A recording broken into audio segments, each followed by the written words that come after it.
Salam sejahtera bagi pemirsa, keluarga kami, hamba-hamba Tuhan, dan jemaat Tuhan dimanapun Anda berada. Kita memuji Tuhan, menyembah Tuhan untuk mengawali hari-hari kita dalam ibadah subuh pagi hari ini. Kita angkat satu pujian, Ku Ada. Haleluya.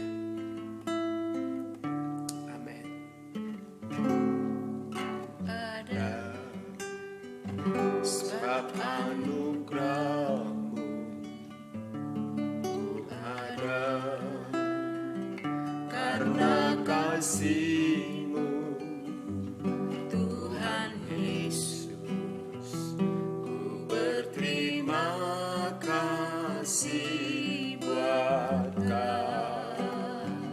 kasih rahmat-Mu.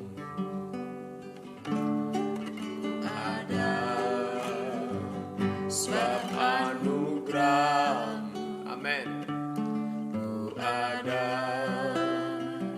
karena kasih-Mu Tuhan Yesus, ku berterima kasih buat kasih rahmat-Mu. Terima kasih Yesus,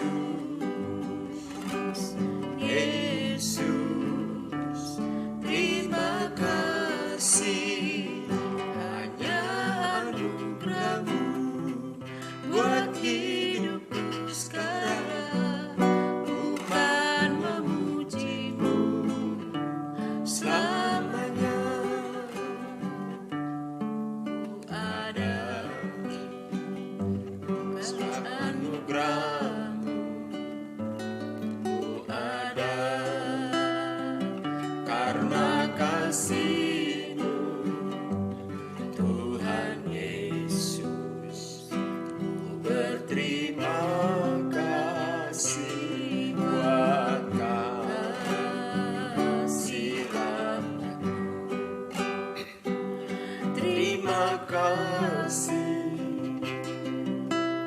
Yesus,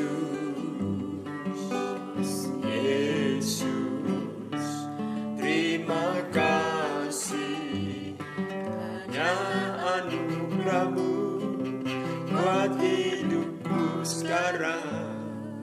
Ku kan memuji-Mu selamanya. Terima kasih Yesus, amin. Yesus, terima kasih, hanya anugerah-Mu buat hidupku sekarang. Ku kan memuji-Mu selamanya. Terima kasih Yesus,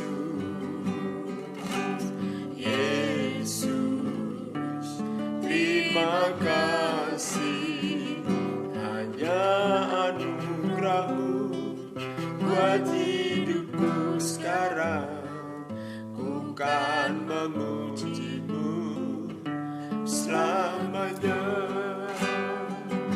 Ku kan memuji-Mu selamanya.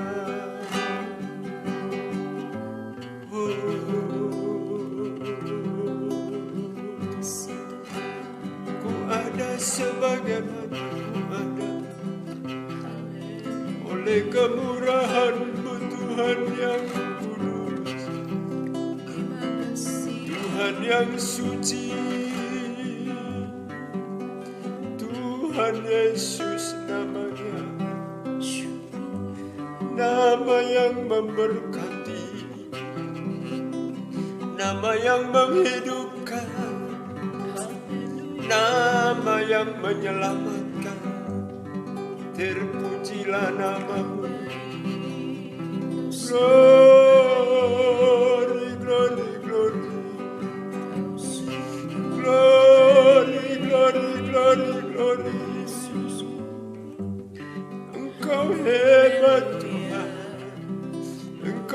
dahsyat, Engkau luar biasa. Terima kasih. Kasih Yesus. Haleluya.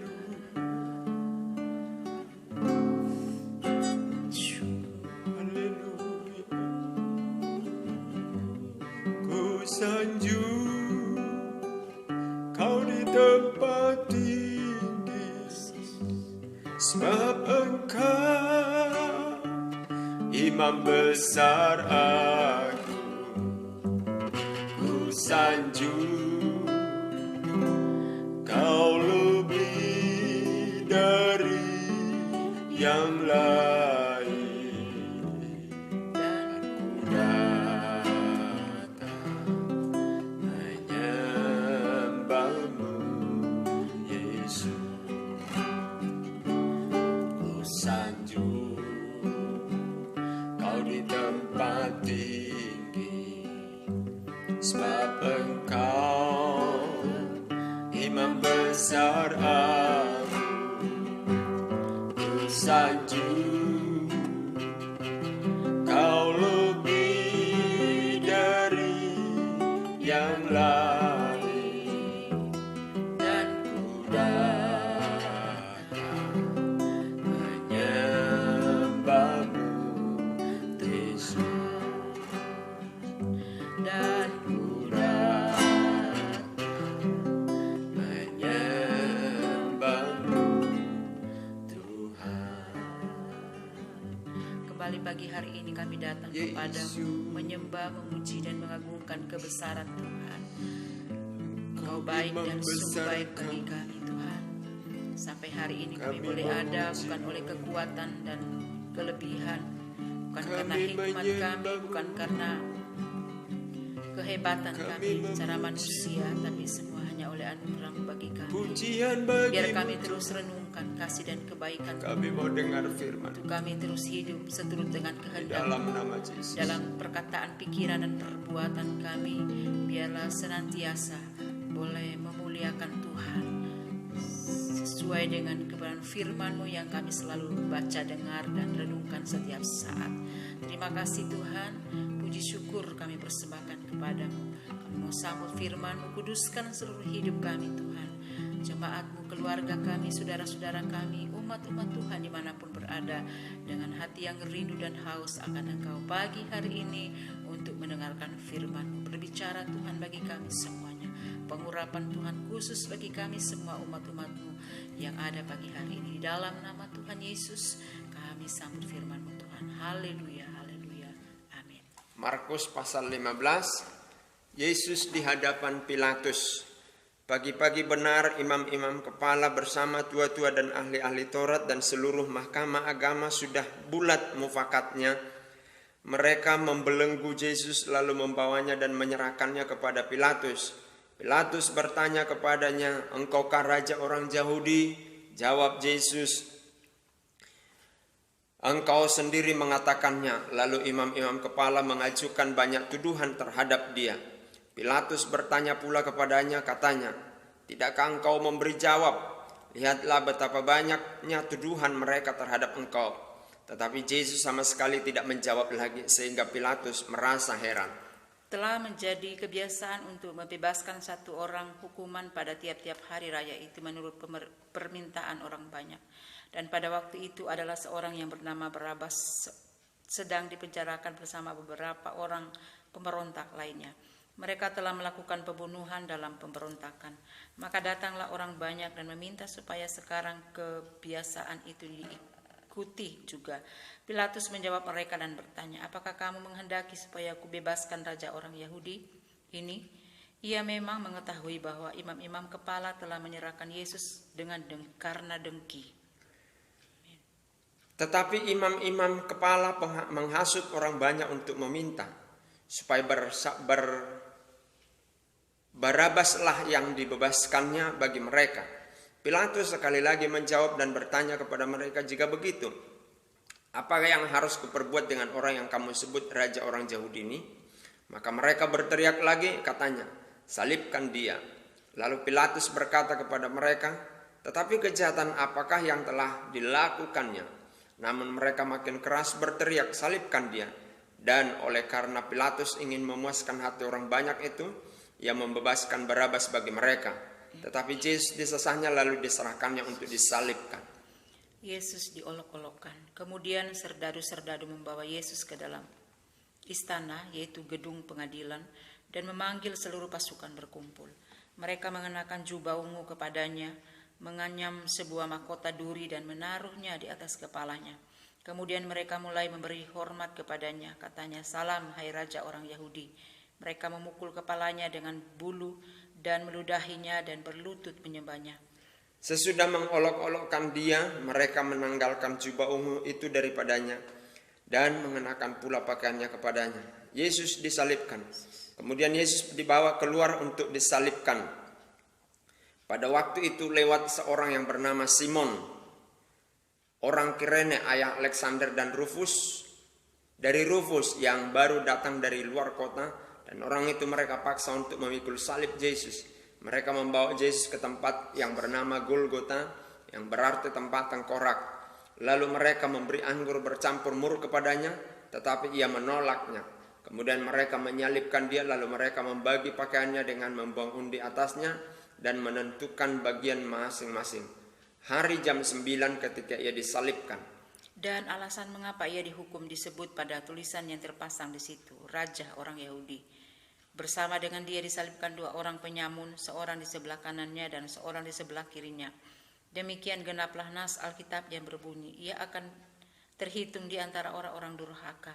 Orang-orang yang lewat di sana menghujat dia dan sambil menggelengkan kepala mereka berkata, hai engkau yang mau merubuhkan bait suci dan mau membangunkannya kembali dalam 3 hari.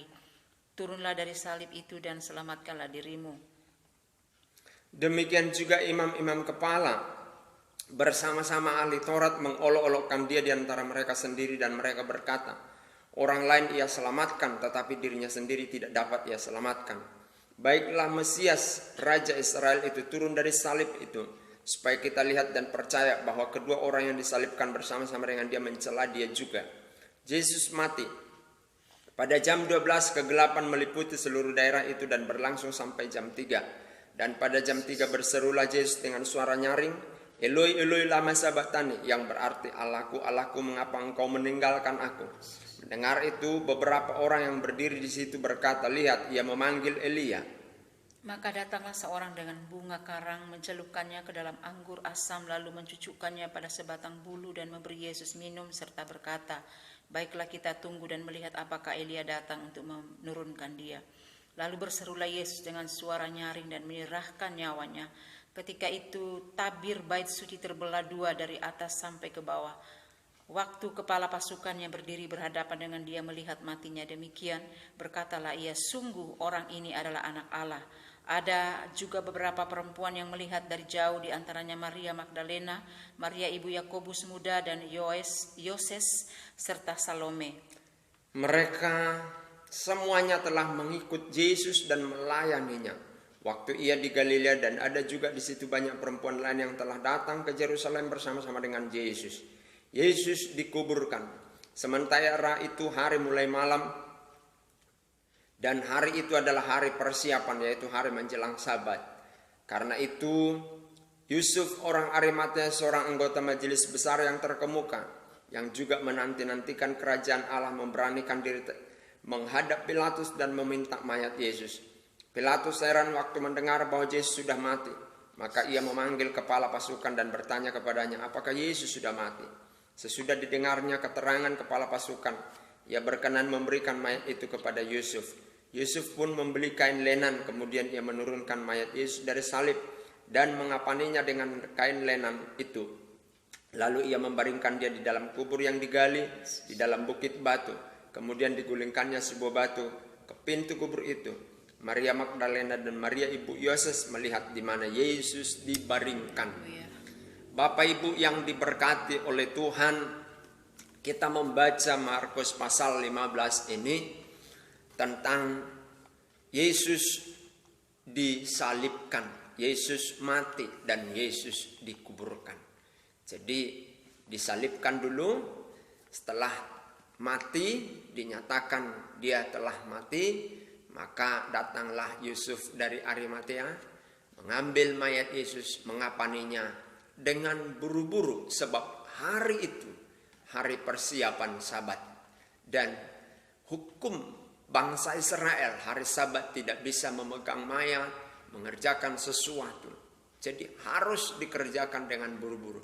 Dan dengan rapi Yusuf Arimatea menyelesaikan pekerjaannya. Ada hal yang perlu saya tekankan di sini untuk kita ketahui orang Kristen, bahwa Yesus Kristus adalah Tuhan. Saya selalu tekankan itu. Karena banyak orang membantah ini. Bahkan orang Kristen itu sendiri berkata dan ragu Yesus, ketuhanannya Yesus. Yesus adalah Tuhan, ya. Yesus bukan sekedar nabi. Yesus adalah Tuhan. Adapun pernyataan bahwa kenapa harus jadi manusia kalau Yesus itu adalah Tuhan untuk menyelamatkan manusia. Sebab kalau Yesus yang Maha Kuasa itu datang menyelamatkan manusia tanpa merubah dirinya menjadi manusia, dalam kekudusan dia datang, maka manusia itu akan mati. Karena Tuhan itu kudus, manusia tidak kudus. Itu yang pertama. Yang kedua, manusia dapat diselamatkan oleh kematian, darah. Maka Yesus harus menjelma jadi manusia supaya dia dapat mati. Karena Tuhan itu tidak mati, maka dia harus menjelma jadi manusia sehingga dia mati, dan darahnya yang kudus itulah menebus dia. Perhatikan, Yesus menjadi manusia bukan berarti gennya berubah jadi gen manusia. Tidak. Darahnya tetap darah kudus. Karena dia lahir dari sebuah mujizat. Ya. Nah, saudara-saudara, itu bagian yang pertama yang harus saya tekankan. Dan saudara harus percaya. Yesus adalah Tuhan dan Juru Selamat. Banyak nabi, tetapi hanya satu Juru Selamat, yaitu Tuhan Yesus Kristus. Dia adalah Allah yang turun menjelma jadi manusia. Kemudian yang kedua, saya melihat di sini Yusuf Arimatea mengerjakan pelayanan dengan sempurna. Yaitu dia mengambil mayat Yesus, mengapaninya, dan dengan sempurna dia melakukannya. Saudara-saudara, dalam proses pemakaman mayat di tradisi orang Yahudi itu jelimet. Jelimet itu ribet begitu ya. Harus diminyaki, harus dirempah-rempahin. Itu Alkitab sampaikan. Dan Alkitab hanya mengambil sedikit. Tapi pada prakteknya, ketika seseorang meninggal, mayatnya begitu dirempah-rempahin. Dan ditaruhlah dia di sebuah batu, lubang batu yang sudah dibolongin. Ya. Jadi Yusuf ini dengan sempurna. Perlu saya mau katakan bahwa kuburannya Yesus bukanlah dadakan di tetel batu itu. Tetapi kuburan kosong yang masih baru dibeli oleh Yusuf Arimatea untuk tempat Yesus dibaringkan. Ya, jadi bukan dadakan karena waktunya hanya singkat. Pelayanan itu Yusuf Arimatea penuh dengan pengorbanan, dia kerjakan dengan sempurna. Saudara-saudara, ini yang saya mau tekankan kepada kita. Apakah pelayanan yang Tuhan percayakan kepada kita, kita lakukan dengan sempurna, dengan begitu banyak pengorbanan? Mari kita melayani Tuhan dengan berkorban. Dengan sempurna kita lakukan itu. Sebagaimana Yesus juga melayani dengan korban yang tidak bisa kita balas. Meskipun seluruh hidup kita menjadi martir. Tidak bisa kita balas. Kasihnya, kuasanya tidak bisa. Layanilah Tuhan dengan penuh pengorbanan. Layanilah Tuhan dengan penuh sempurna. Jangan dengan sungut-sungut. Jangan dengan banyak perkataan. Tapi layanilah Tuhan dengan perbuatan. Haleluya. Pagi hari ini engkau sakit, bisa jadi karena engkau lalai melayani Tuhan.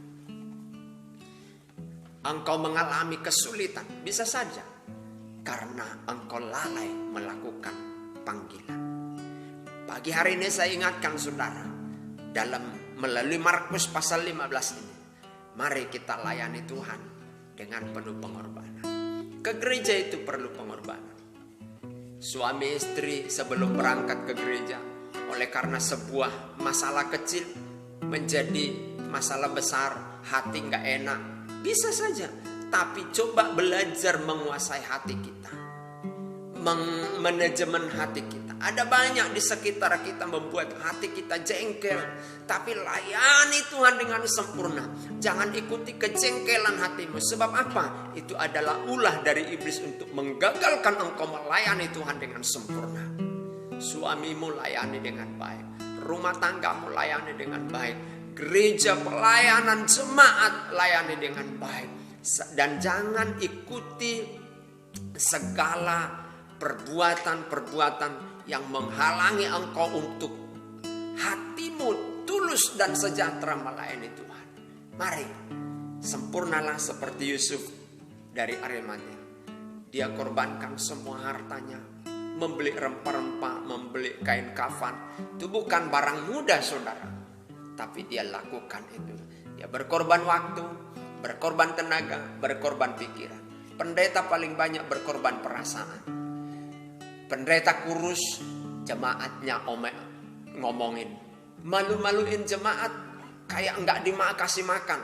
Pendeta gemuk, diomongin jemaat, enggak tahu puasa, begitu, enggak bisa melakukan puasa, begitu ya. Banyak sedikit anak, wah, enggak punya iman. Banyak anak, wah, pendeta nafsu, diomongin semuanya. Pendeta itu paling banyak korban perasaannya. Haleluya. Jadi layani Tuhan. Jangan layani perasaan itu. Karena perasaan itu tidak tidak labil, tidak stabil maksud saya. Dia labil. Maka pakailah hukum firman Tuhan untuk kita melayani Tuhan dengan sempurna. Puji Tuhan. Saudara-saudara jemaat Tuhan, hamba-hamba Tuhan, pemirsa, saya tekankan kepada kita, layani Tuhan. Kalau engkau di tim doa, layani dengan setia. Kalau engkau dipuji di tim pemuji di gereja, layani Tuhan. Kalau engkau tim musik di gereja, layani Tuhan. Banyak bahkan rekan tim kita, gembala kita mungkin membuat hati kita nggak sejahtera. Tapi saya mau berkata, itu adalah tipuan iblis untuk membuat kita, sekali lagi, untuk membuat kita undur dari pelayanan. Tapi dengarkanlah suara Tuhan, maka suara Tuhan itu membawa kita untuk sempurna melayani Tuhan, seperti Yusuf dari Arimatea. Tuhan memberkati kita. Haleluya.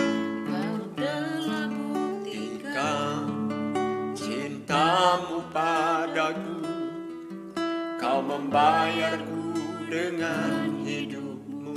Ku bersyukur yang ada padaku. Yes, semuanya milikmu. Ku persembahkan seluruh hidupmu di mezbahmu. Hanya kau yang menjadi tempat jawaban. Hanya kau menjadi berharap. yes. Berjalan bersamamu, ku takkan goyah. Sebab tangan kasih-Mu tersedia bagiku. Selamanya kau ku cinta. Selamanya engkau kami cinta Tuhan Yesus. Selamanya engkau kami layan. Firman-Mu mengajar kami untuk percaya bahwa Tuhan Yesus adalah Tuhan dan Juru Selamat. Dan kami percaya kepada firman-Mu untuk kami melayani Tuhan dengan sempurna, dengan penuh pengorbanan sebagaimana Yusuf Arimatea. Jemaat-Mu, keluarga kami, hamba-hamba Tuhan, pemirsa, komitmen melayani Tuhan. Berkati jemaat-Mu, pemirsa, keluarga kami, hamba-hamba Tuhan. Pagi hari ini, selama-lamanya Tuhan memberkati. Bangsa kami, negeri kami, Tuhan berkati. Jamah bangsa kami agar menjadi bangsa yang takluk kepada Tuhan. Dan tolong negeri kami diberkati oleh Tuhan. Pemerintahan kami, pemerintahan di tingkat desa dan jajarannya, kecamatan, kabupaten, wali kota, gubernur, dan pemerintahan pusat, legislatif, yudikatif, eksekutifnya dilawat oleh Tuhan. Tiap pribadi tunduk kepada Tuhan dalam aturan-aturan yang dirumuskan, sehingga menjalankan roda kepemerintahan kami dengan berdasarkan kebenaran-kebenaran Tuhan. Kontestasi politik tahun 2024, kami berdoa setiap pribadi dalam kontestasi politik ini yang melakukan kecurangan-kecurangan, Tuhan singkirkan. Tapi biarlah semua berjalan dalam kehendak dan koridor hukum yang berlaku. Bukan ambisi menjadi pemimpin, tapi ambisi menjadi pelayan Tuhan, menjadi pelayan rakyat. Itulah yang menjadi tujuan Tuhan, menjadi presiden di negeri kami ini. Terima kasih Tuhan, segala pujian, hormat, dan syukur bagimu. Di dalam dan demi nama Yesus kami berdoa dan mengucap syukur. Haleluya. Amin. Amin, amin. Puji Tuhan, Tuhan Yesus selalu menyertai dan memberkati Bapak Ibu semuanya.